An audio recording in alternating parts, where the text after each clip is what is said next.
Hello and welcome back. In this video, we will be discussing finding z-scores from probability. All right, so I have a handful of videos on z-scores out at this point. I would recommend at least watching the z-scores table or z-table video first. Assuming you've seen at least one of those videos, let's dive in. So sometimes we know the probability or percentile and need to find the corresponding z-score. This process is called finding the inverse normal value because we work backward from an area under the normal curve to find a z-score. So if you watched the last video of finding the probability from the z-score, this is the inverse of that action. Okay. Review of the standard normal table. Most z-tables provide the cumulative probability or area to the left of a z-score. Again, I have a couple other videos addressing that. Please feel free to review one of those. When given a z-score from probability, we locate the probability in the body of the table and then read the corresponding row and column to determine the z-score. Okay, so we're starting with the probability and finding the z-score now. Again, here's what our z-score table looks like. I've reviewed this a handful of times at this point. Types of problems we'll see. Given a left tail probability, which is a typical table, given a right tail probability, which is 1 minus our left tail probability, given a middle percentage, probability in between two z-scores, and given a percentile. Okay. All right. Let's start with example 1, left tail probability. So a question will look something like this. Find the z-score with p of z less than z equals 0.64058. We read this as, again, p of z less than z, or probability of z less than lowercase z. We are given the probability and we are looking for lowercase z, our z-score. All right, so we find this probability in our z-score table. I have it highlighted here. The probability is located right here. Okay, well, going to the left, we have 0.3, and going to the right, we have 0.06. So the closest value that corresponds to probability, the closest z-score that corresponds to probability 0.64058 is z equals 0.36. Easy peasy. Like I said, just the backwards of what we did before. We can interpret this as about 64.06% of observations lie below z-score of 0.36. Oh. All right. Let's look at an example with right tail probability. So right tail probability, the difference we'll see in the problem, just like before, is the signs flipped. In the left tail, we're using the less than sign. In the right tail, we're using the greater than sign. Find the z-score with p of z less than z of 0.10. Okay, so it's the same as before, just with one extra step. And that step is to convert to a left tail probability.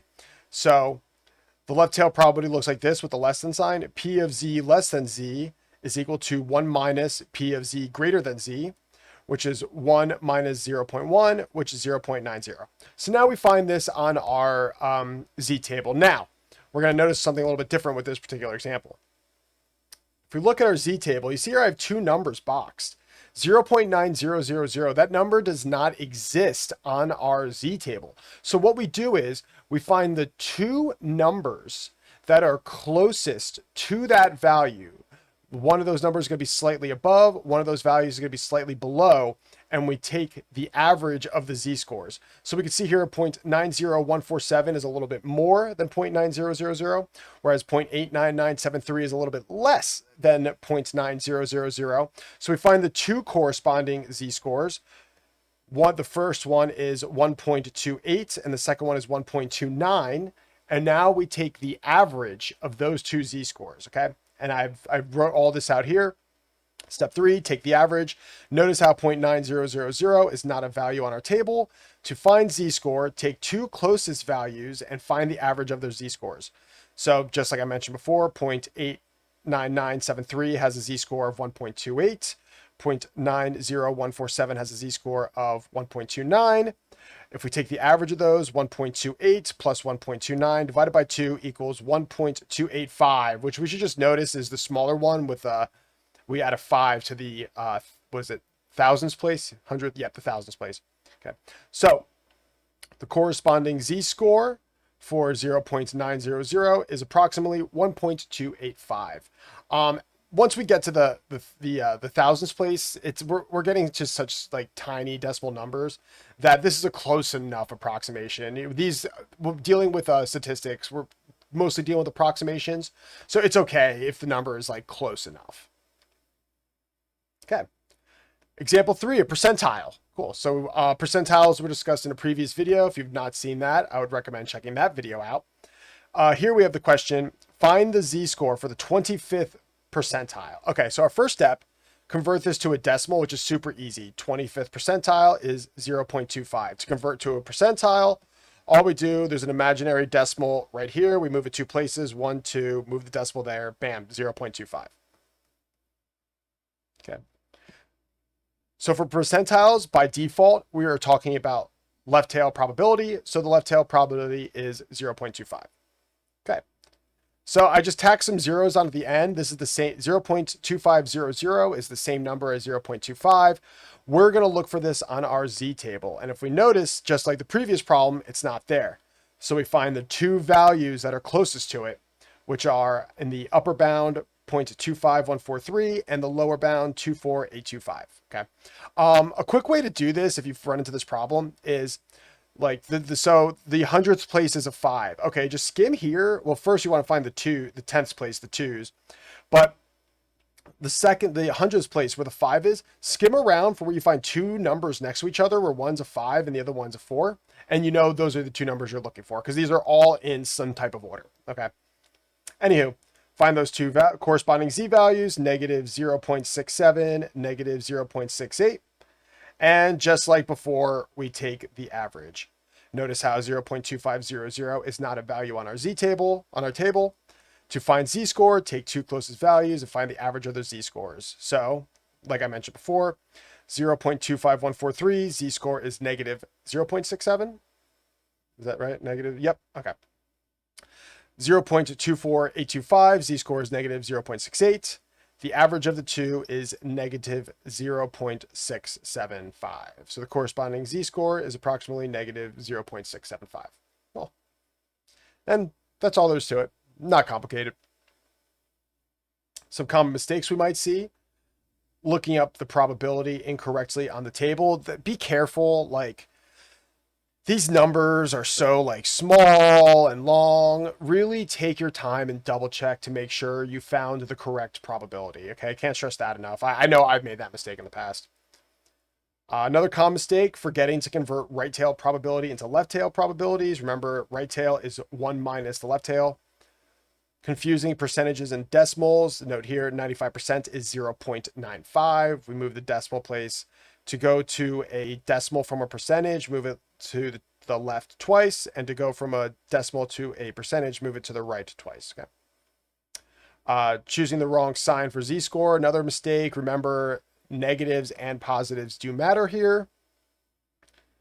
And forgetting that percentiles always represent left tail probability. Another thing to keep in mind. All right. And lastly, let's take a look at a practice problem. Find the z-scores corresponding to 1, the 90th percentile, and 2, a right-tailed probability of 0.15. Feel free to pause here and take a stab at these. All right, hopefully we worked on them. Let's take a look. So the first one, 90th percentile, is that's the same as a left-tailed probability of 0.90000. Let's go to our z-score, our z-table. 0.9000 doesn't exist, but we have, it is in between these 2 values, which correspond with 1.28 and 1.29. We take the average of those, 1.285. That's how we get that one. And the second problem, the right tail probability is 0.15. We need to convert to left tail probability, and we do that with subtraction. 1 minus 0.15 equals 0.85. That's where this number comes from. So now we find 0.85. Throw some zeros in there. 000 on our z table. And let's see, 85. We're going to find that. There we go. Found that quick right here. Okay. And again, my little trick for finding it is look for 8.5 and then see where 8.4 is, or likewise look for 8.4 and see where I can find 8.5. The in-between value is going to be where those two are next to each other, and ignore the last three digits. Anywho, we have 1.03 and 1.04. We take the average of those and we should have 1.035. Bingo. Cool. And that's everything I have for you on finding z-scores from probability, as well as everything z-score related. Thank you for tuning in. As always, a link to the notes will be in the video description, and I will see you next time. Take care.